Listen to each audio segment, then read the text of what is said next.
Hola clase, es Señora Baxter. Es un poco diferente.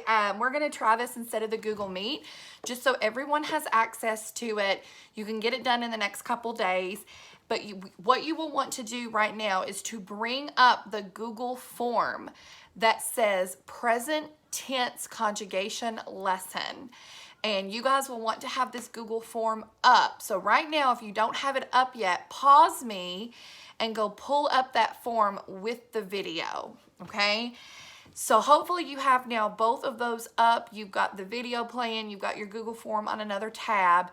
And what you're going to do is you've got a couple options. You can watch this video and then go back and try to do the Google form just from watching it all, or you're welcome to pause me as the Google form, as the video is playing, and go and answer the questions because they will be in the order of the video. So first of all, te extraño, that means I miss you. No me gusta cuando estamos en la clase. I like when we're in class, but hopefully we'll get to go back tomorrow, okay? So all right, here we go. So we are going to do a review and a little bit of a more in-depth lesson over present tense conjugation. We did this on Friday, and if you weren't in class, it's okay because we're going to go over it today. I just really want to kind of beat this into your cabeza so that way you know. So today's lesson is over present tense conjugation. So first of all, I want you to know that you have already been conjugating your whole entire life. When you have a verb and you use it in the correct form, you are conjugating. For instance, if I say I sit in the chair instead of I sits in the chair, I just conjugated my verb correctly. So you have been conjugating your whole entire life in English. You just didn't even realize it because you're just listening to the English and producing what you think. Now, when you were in first grade, you were taught conjugation. And I know that because I'm watching my son do it. So you were learning that you don't say I sits in the chair. You were learning to say I sit. So you are learning conjugation in Spanish right now. And we're doing this a little differently. Unlike English, where you're just totally immersed in it, in Spanish, you're going to learn a pattern of letters, and that is going to help you conjugate correctly. Okay, so the first thing is, in order to conjugate, you have to be unaware of what an infinitive is. An infinitive is literally, it ends in either an AR, ER, or IR. There are three types of infinitives: AR, ER, and IR. The verbs that I like to use always to teach this, these are my three favorite verbs: hablar, comer, and vivir. An AR verb, an ER verb, and an IR verb, okay? Because this is just a good way to teach this, okay? So right now, is anybody doing this verb? It's in the infinitive form. And the question is, anybody doing this verb? And the answer is no. Because it has the AR, the ER, and the IR, it is in the infinitive form. So it just means to talk, to eat, to live. No one is actually doing this yet. Well, we know that if we want to actually speak Spanish, we have to make people do the verbs, right? We have to make people do the verbs. And that's what we're going to talk about today, and this is what we talked about on Friday.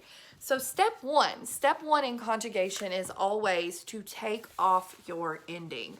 So we are going to get rid of AR, we're going to get rid of ER, and we're going to get rid of IR. And what we have left is called the stem. Now, it's really important to know the stem of a verb because you may see sometime a word and you may not know exactly, that's an H by the way, you may not know exactly what it says, but if you can see that stem, it says hablo, you may be like, well, that's got an accent over the O, and I know that's not the same as I talk, but I know that it's talking about someone talking. So it's really important to know the stems because you're going to be able to pick up on other words. And knowing those stems are going to tell you what it's talking about. So you're going to be like, I know that has something to do with singing. I know that has something to do with dancing because I know the stem. So step one is to take off the ending. We know we have to take off the ending. We have to get rid of it. The stem is going to be left. Step two is going to be to pick your subject. Who are you wanting to do the verb? Who are you wanting? Are you wanting to do it? Are you wanting your mom to do it? Are you wanting a person who's formal to do it? Are you wanting that we do it? Are you wanting they do it? Or are you wanting you all? And I'm going to show those to you right now. So these are your options. Yo, which is I, to, you, ella, usted, he, she, you, formal. We, are we wanting to do the verb, or they or you all? So you have to pick who is going to be doing the verb. So in this case, we're going to pick I. I am going to do the verb. So we can't just leave this yo hablo. We have to add whatever ending matches yo, and we know that that's always an O. And then we would put an O right here, hablo, okay? I am going to, on your Google Classroom, post the chart. So AR verbs, O, os, a, almost, on. ER verbs, O, S, A, amos, en. And IR verbs, which are exactly like ER except nosotros. O, S, A, emos, en. I'm going to post that chart. So basically, you all, this is how we conjugate. This is how we come up with stuff. When you know your endings, so the first thing is you got to know these. If you don't know these, you got to know these, okay? These are your subject pronouns. If you don't know your subject pronouns, you will never be able to conjugate because you're not going to know what this means. And then the ending's going to be useless because you're not going to know who it's for, right? And you got to know it's for he right there. So I'm going to post this chart, and we are going to this week be working on food. That's a question on here.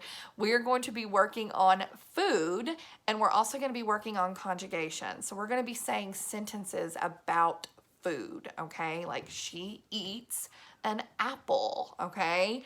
They cook whatever, dinner, okay? So food and conjugation is coming this week, and what better way to learn conjugation than with food? So that is my mini lesson, and answer the Google form, see if you got it, and then you're also going to do a couple little practice ones at the very end. You're going to look at the verb and tell me who's doing it. You can use your chart. You won't need the video for that, and then we will meet tomorrow.